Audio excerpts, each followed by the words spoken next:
Hey everyone, so it's not every day that I get to talk to someone who's impacted my life in the way that my guest has today. That's my friend David Canada. He was a chaplain in the Army when I was stationed in Korea when I was in the Navy.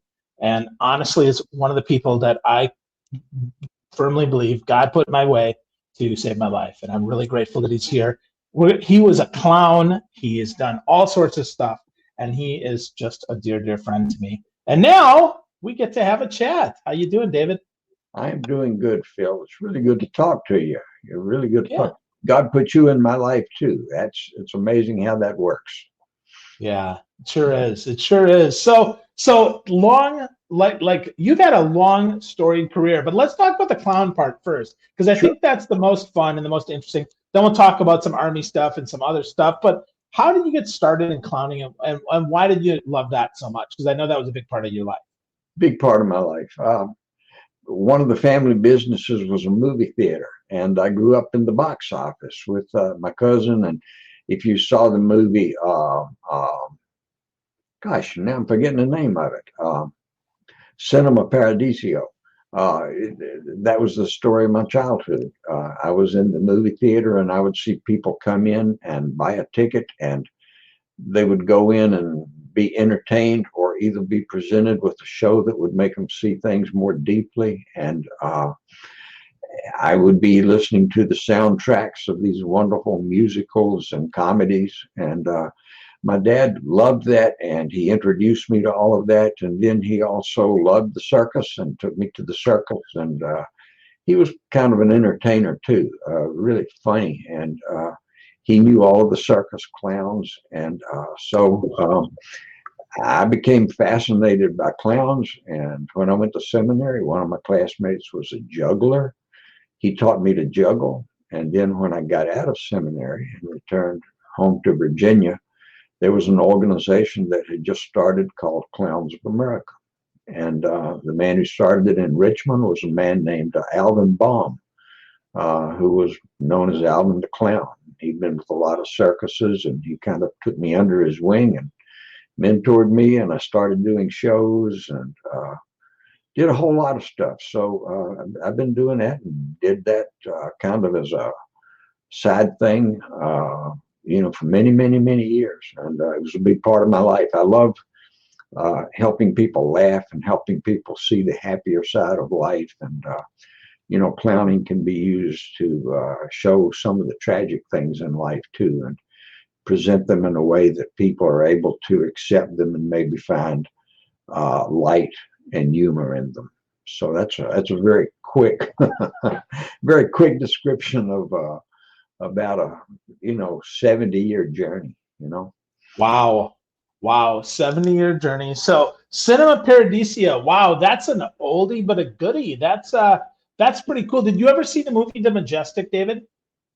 A long time ago, I think. Yes. Yeah, I was just curious because that's the movie that when I think of the old school movie theater, I Yes. think of that, right? Because I think of that Jim Carrey movie, how Yep. beautiful that was and how that got done. And funny enough, in Milwaukee, when I lived there, they rebuilt one of the biggest theaters called the Majestic, and Wow. really turned into something beautiful. So, Wow.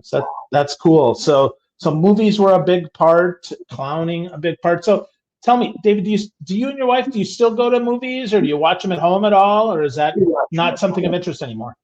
We watch them at home. I got to the point that going to the theater was a bit of a chore because I have Parkinson's, and walking around in the dark is not as easy as it used to be. But I still enjoy films and watch them on TV a lot, and still enjoy being entertained, and still enjoy seeing films so that I can be taught and educated in new ways of thinking. So, Awesome. Awesome. really part of my That's life. great. Yeah. So what prompted you to move from the theater scene and the cinema and the clowning into another clown group, right into the army? Gee, when I was a senior in high school, the Vietnam War started, and one of my classmates, as soon as he graduated, was drafted and was one of the early casualties of that war. And I felt that God was calling me to seminary, so I went to seminary. And the whole time I was there, I struggled a lot with having gotten there with a deferment so I could go to seminary. And I really wanted to experience the Army. So as soon as I was ordained, I had to serve a church for several years to be ordained. And I would talk to people who were in the military and get advice on what to do. And as a clergy person, I had to go through an endorsement process, and I did, and joined the Army and served for 24 years. So it took me a while to get there, but one of my best friend growing up and a roommate in college had also been in Vietnam and experienced PTSD. And I really wanted to learn more about what PTSD was. We didn't call it that back then. We called it combat stress or combat fatigue. But I wanted to learn more about it and learn how to help people who were subjected to what war does to folks. So it was, compassion, wanting to learn more, wanting to help my friend, Yeah. Yeah.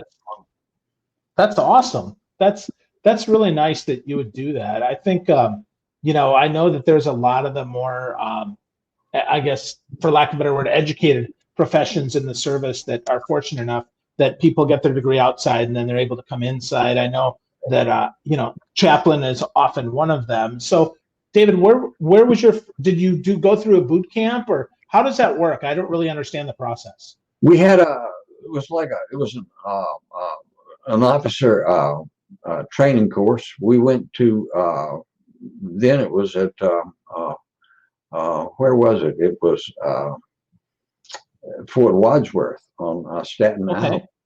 And it was like any other officer training program, except all the people in the course were chaplains. We had to learn, we did all of the physical training and had to learn to run obstacle courses and all of that. And then we had training in how to, in how the Army worked and how to work as a part of an Army staff.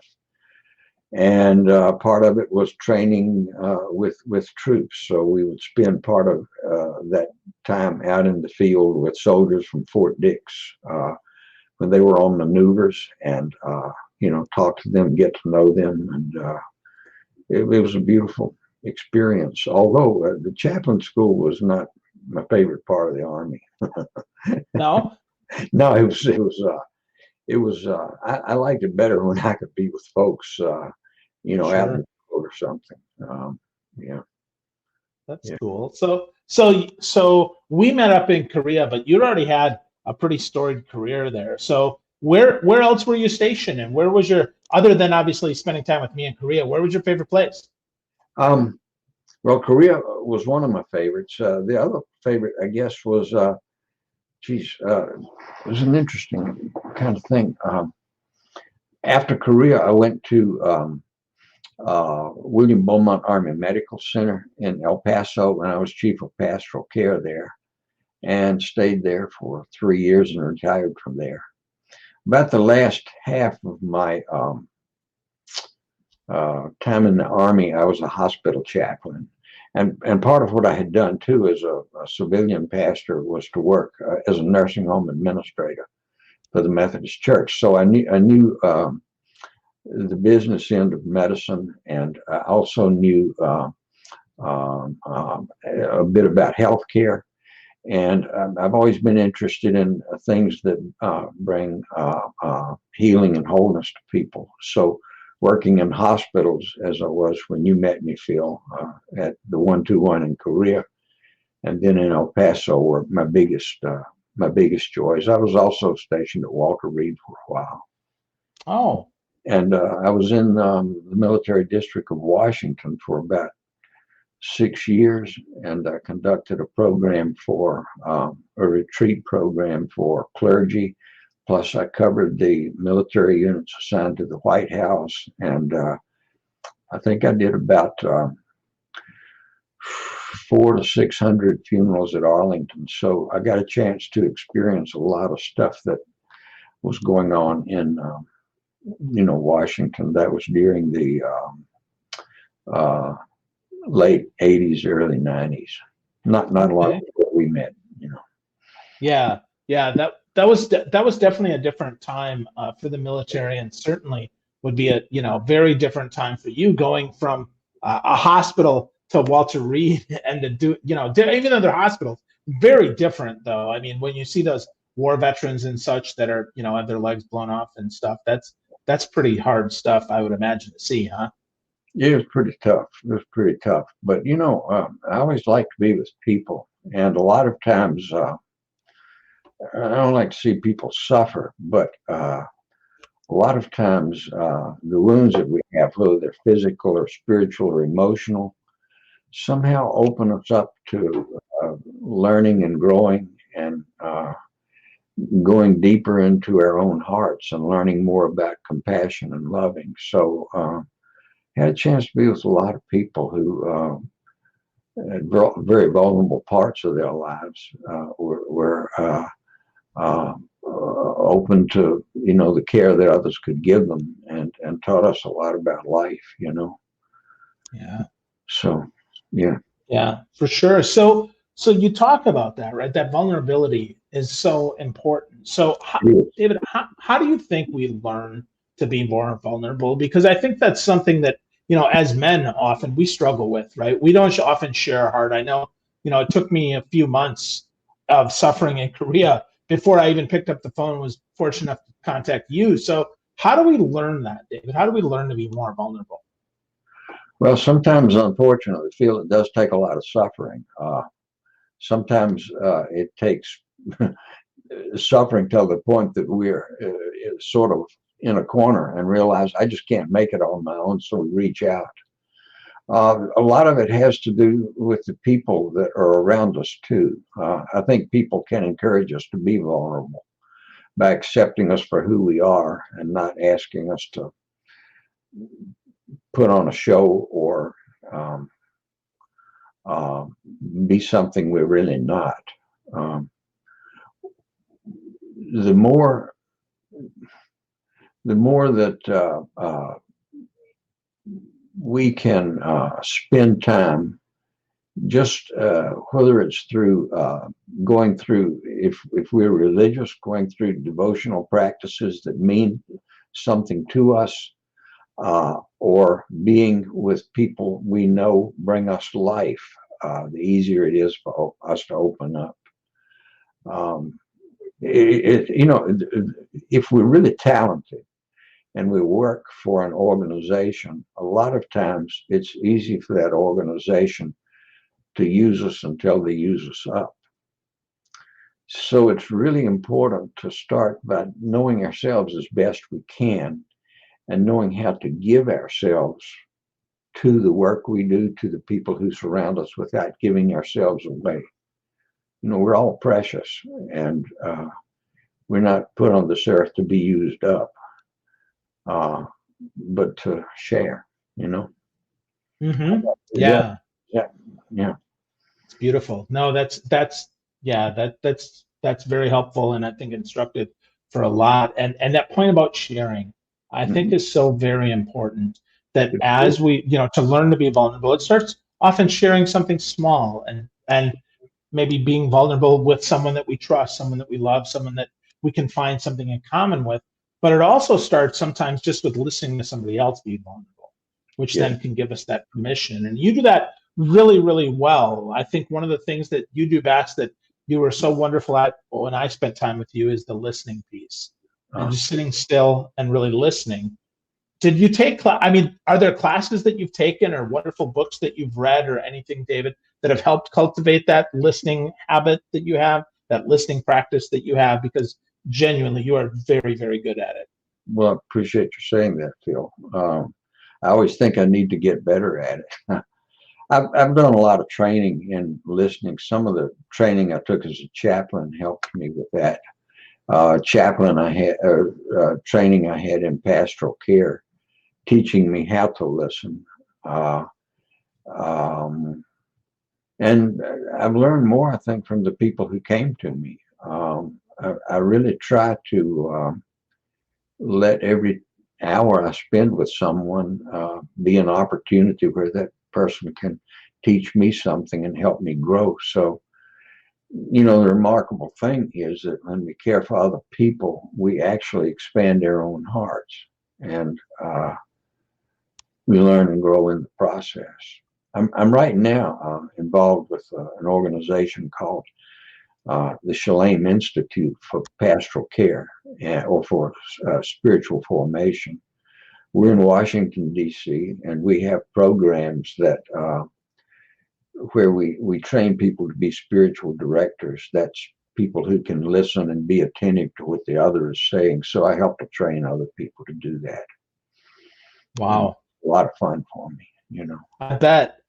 Yeah, that sounds great. Well, you said something that's really resonated with me, David, and that is when we care for other people, that we expand our own hearts. And I think that's a good thing to remind ourselves of, is that, the gift of caring is a gift not just for, as I care about you, but it's a gift back to me that really reflects and magnifies back. And that's such a great lesson. I know that sometimes I forget that too, right? I think that, sometimes I feel depleted. I've given what I can, but it's a great reminder that if we give really, without expectation, I think that's the key to that gift, is just to give without expectation and just be present and be there. That really fills us up. So, Yeah. yeah. So you talked about the Shalane Institute, and I know you do, you're a Kindred Spirit Project. You get involved in a lot of this stuff. And David, frankly, I mean, you are still so active. You just impress me. So can you talk me through your kind of your daily routine? Because you're more active than I am on Facebook, and that's saying something. Geez, what can I say? I get up fairly early in the morning, and sometimes I'm up. Well, I'm always up by 6 o'clock, and I often have prayers for an hour before I get up, and I do what I call it's called intercessory prayer, which is not asking God how to fix anybody, but remembering people, remembering things. And I'll just, for example, I can, in my prayer, mention Phil. And when I mention you, I'm simply lifting you up, because I believe that there's this wind and breeze of love and grace that flows through all of creation. And when I lift you up to that, I believe that it helps and lifts you. And I do that with all the people in my life. And, I've had so many people in my life, it usually takes about an hour just to go over the list of names of people and, institutions, programs, things I care about. I just lift them all, name them. And that starts my day in a positive way, because it fills my mind and my heart with things and people that have given me life. And it also reminds me of the people that I know and the things that I know that are struggling or broken. And it, reminds me that there's still a reason to keep living and keep loving and doing the best I can to help make the world a more loving place. So then I eat breakfast, and several days a week we have Kindred Project prayer gatherings. We're now doing them over Zoom. The one on Tuesday, we had this week 34 people from all over the country and from Europe coming in, and we do a short meditation, sometimes a psalm or sometimes a poem by Mary Oliver or someone, and then we sit in silence for 20 minutes, and then we have the conversation that flows out of that silence, and it's just a beautiful experience. And then I'm usually on the computer, and you mentioned my time on Facebook. I've been concerned a lot of times by Facebook and Twitter and about a lot of the garbage that's out there. But what a long time ago I felt a need to do was to help claim that as sacred space and holy space. You know, cyberspace can be either a constructive, positive thing or a destructive thing. And so I intentionally look for things that I know will help people to think and take things to heart. One of the people who taught me the most was my mother. And when she really wanted me to learn something, she'd just hold her finger up, not in the way of scolding, but she'd say very gently, David, take this to heart. And I think she helped me to learn to move from up here, keeping everything in my head, to taking it into my heart and looking at it more deeply. So, you know, when I'm listening to people, whether it's in some kind of pastoral care or spiritual direction, I really try to take what they're saying and move it into my heart so that I can really hear and feel the heart and soul of that person. So that's my morning. Afternoon, I'm usually taking a nap part of the time, and then I do some more work on computer. I do a lot of corresponding with people. Right now, I'm writing a memoir. I live with my wife in a retirement community. We live in an independent living home or cottage, and we have dinner together. We're together off and on during the night, and in the evening we go to bed and watch a little bit of TV, try to watch something very entertaining, and then we have prayers together. And we're usually turning out the lights fairly early, about 8 o'clock or 8:30, you know. And so that's my day. Beautiful. No, that's good. That's good. Well, you said a lot of good stuff there, though, that's helpful for us. I think, sitting quietly is something I know I don't do enough of. Just listening and being present. Even if nothing is said, I think listening is important. And, the prayers and meditation, really important as well. And then looking for those good things and remembering those people and those places and those businesses and those organizations that have impacted your life. I think that's really important. I mean, that does it reminds us of our purpose. It reminds us of why we're here. It reminds us that it's not just about us, it's about the big us, right? It's the bigger us, which I think is really, really good. So, wow. Yeah, just a lot there to process. And as I listen again, there's just so much there that's instructive. And then the turning in early, it's funny, David, I will tell you that until the last probably year or two, I would burn it at both ends. I was go to bed at midnight, up at 6 or 5:30, 6 o'clock. And now I'm also getting to bed earlier and making sure that I can get up earlier, getting rest, because rest is so important. We have to restore. Yep. Right? Yep. Yeah. It really is. It's a restoration and a recreation process. And it strengthens us for the new day and whatever comes ahead,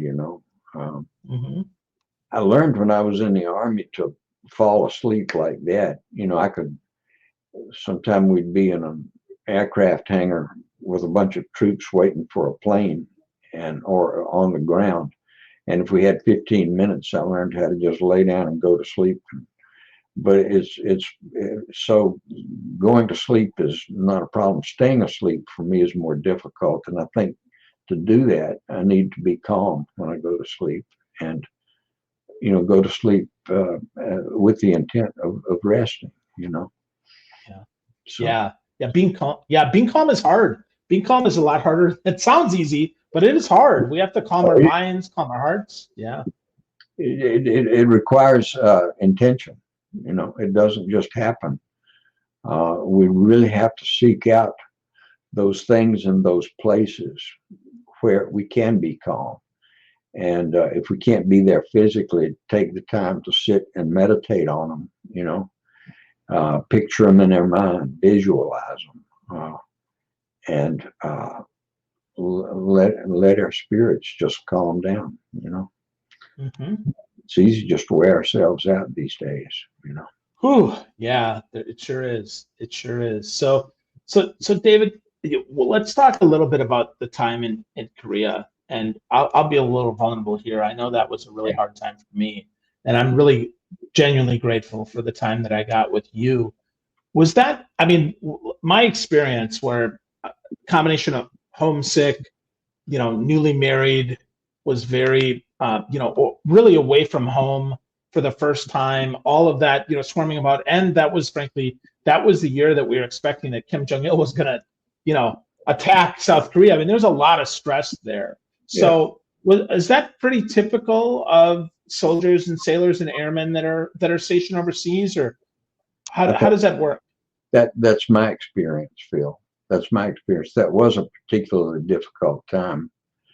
It's often more difficult when soldiers are over there without their families, unaccompanied, particularly if they've got kids. It would probably, I spent the other part of it too. Some of the hardest times in our life are often when we're in late adolescence and early childhood, or we're newly married and we've just become parents. And those are tough things to navigate without all the stress of having to be away from your family, or to be in a place where you're having to be prepared to go to war. And it's just really tough. So it really requires, I think, and that was one reason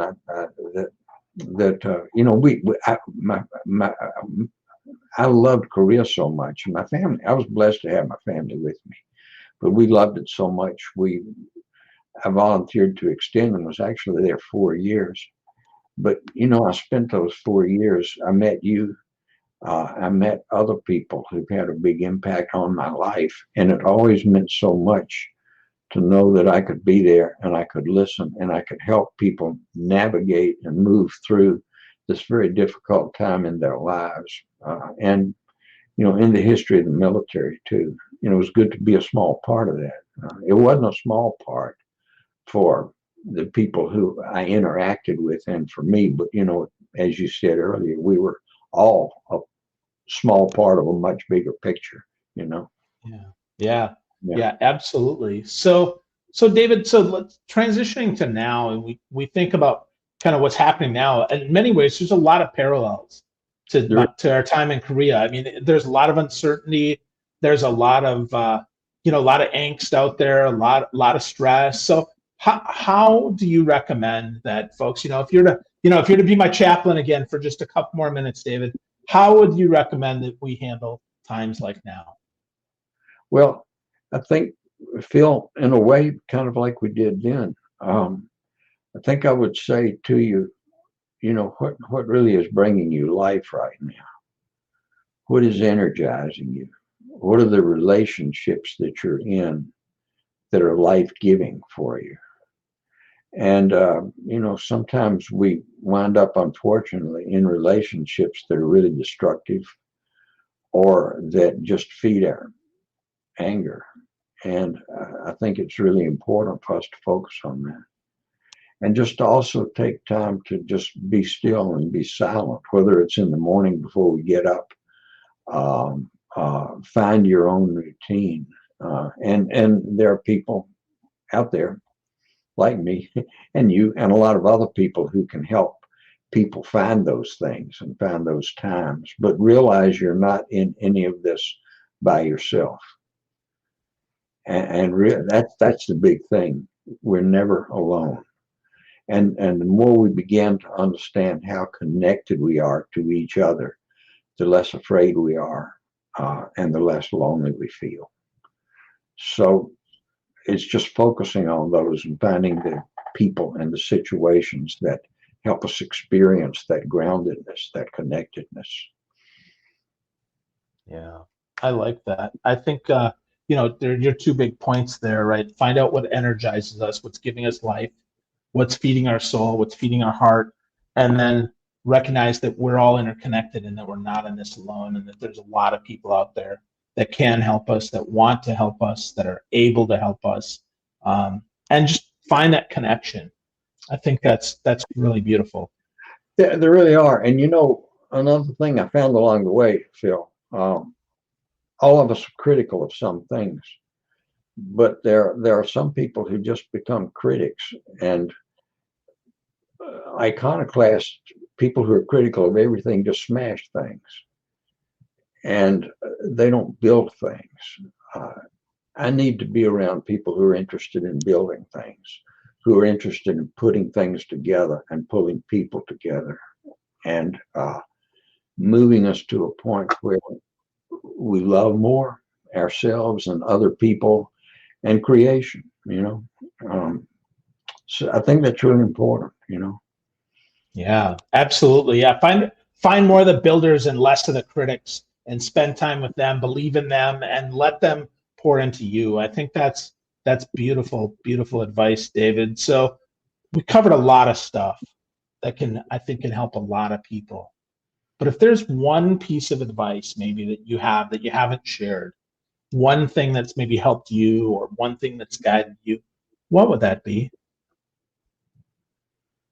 One thing I haven't shared, huh? Yep. Yep, because you've shared so much goodness. Share one other thing.